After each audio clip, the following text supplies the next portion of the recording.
জগন্নাথ দেবের লীলা মহিমা। কুরুক্ষেত্রের যুদ্ধের পর প্রায় অনেক দিন কেটে গেছে। শ্রীকৃষ্ণ তখন দ্বারকায়। একদিন তিনি গাছের উপর পা ঝুলিয়ে বসেছিলেন। তার রাঙা চরণকে পাখি ভেবে ভুল করে বান মেরে বসল এক শবর। নাম ছিল তার জরা। বানের আঘাতেই অবশেষে বৈকুণ্ঠ লোকের উদ্দেশ্যে যাত্রা করলেন কৃষ্ণ। অপঘাতে শ্রীকৃষ্ণের মৃত্যুর খবর পেয়ে অর্জুন ছুটে এলেন দ্বারকায়। দেহ সৎকারের সময় অর্জুন দেখলেন গোটা দেহটা পুড়লেও সখার নাভিদেশ তো আর পুড়ছে না। তখনই হলো দৈববাণী, ইনি সেই পরম ব্রহ্ম। অর্জুন, একে সমুদ্রে নিক্ষেপ করো, সমুদ্রেই ওর অনন্ত শয়ন। অর্জুন তাই করলেন। ঢেউয়ে ভাসতে ভাসতে এগিয়ে চলল পরম ব্রহ্ম সেই নাভি। আর তাকে লক্ষ্য করে সমুদ্রের তীর ধরে ছুটে চলল অনার্য সেই শবর জরা। শেষ অবধি তার বাণেই মৃত্যু হলো ভগবানের। দ্বারকা থেকে পুরী পর্যন্ত ছুটে চলা। অবশেষে এখানেই ভগবানকে স্বপ্ন দেখল সে, কাল ভোরে আমাকে তুলে নে, এখন থেকে তোর বংশধর শবরদের হাতেই পুজো নেব আমি। তখন থেকে নীলমাধব রূপে তিনি পূজিত হতে থাকলেন শবরদের কাছে। সময়টা দাপর যুগ। এরপর এলো কলিযুগ। কলিঙ্গের রাজা তখন ইন্দ্রদ্যুম্ন দেব। তিনি ছিলেন বিষ্ণুর ভক্ত। সেই উদ্দেশ্যে তিনি গড়ে তুললেন একটি মন্দির শ্রীক্ষেত্রে। এখন আমরা তাকে চিনি জগন্নাথ ধাম রূপে, কিন্তু মন্দিরে বিগ্রহ নেই। রাজসভায় একদিন কথা প্রসঙ্গে তিনি জানতে পারলেন নীলমাধবের কথা। ইনি নাকি বিষ্ণুরই এক রূপ। অমনি চারদিকে লোক পাঠালেন রাজা। এদের প্রত্যেকেই ধার্মিক ব্রাহ্মণত নয়। বাকিরা খালি হাতে ফিরে এলেও ফিরলেন না একজন বিদ্যাপতি। তিনি জঙ্গলের মধ্যে পথ হারালে তাকে উদ্ধার করলেন সুন্দরী শবর কন্যা ললিতা। নিয়ে এলেন তাদের বাড়ি। ললিতা শবররাজ বিশ্ব বসুর কন্যা। ললিতার প্রেমে পড়লেন বিদ্যাপতি। বিয়ে হলো দুজনের। বিয়ের পর বিদ্যাপতি আবিষ্কার করলেন রোজ সকালেই শবররাজ কয়েক ঘন্টার জন্য কোথাও উদা হয়ে যান, আবার ফিরে আসেন। কোথায় যান বিশ্ব বসু? স্ত্রীকে প্রশ্ন করতে বিদ্যাপতি জানতে পারলেন জঙ্গলের মধ্যে একটি গোপন জায়গায় নীলমাধবের পূজা করতে যান শবররাজ বিশ্ব বসু। নীলমাধবের সন্ধান যখন পাওয়া গেছে তখন আর ছাড়ার নয়। অমনি বিদ্যাপতি বায়না ধরলেন তিনিও দর্শন করবেন নীলমাধবকে।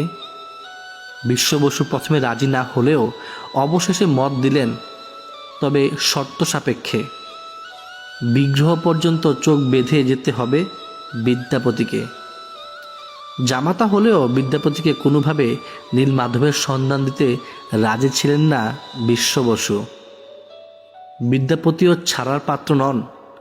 চোখ বাঁধা অবস্থায় যাওয়ার সময় তিনি গোটা পথটায় সর্ষের দানা ছড়াতে ছড়াতে গেলেন।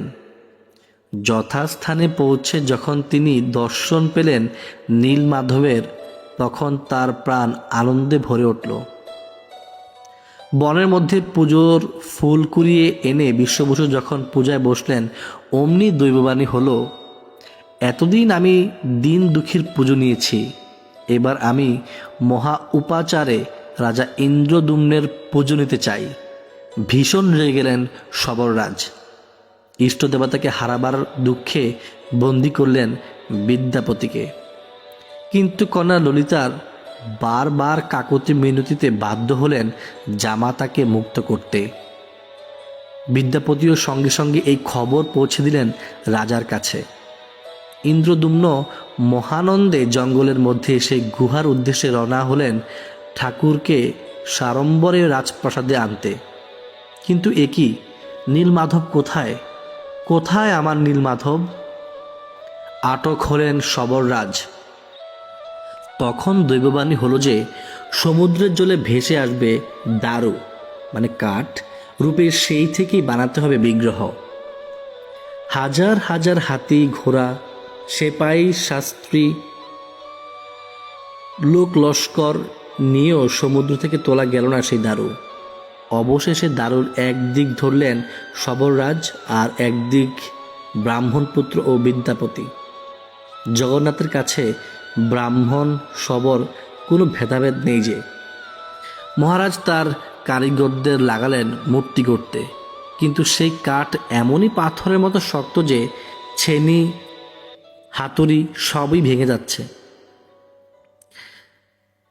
তাহলে উপায়? মূর্তি গড়বে কে?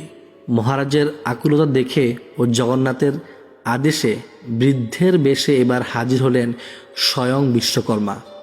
তিনি গড়বেন মূর্তি, তবে শর্ত একটাই, 21 দিন আগে তিনি নিজে দরজা না খুললে কেউ যেন তার ঘরে না আসে। শুরু হলো কাজ।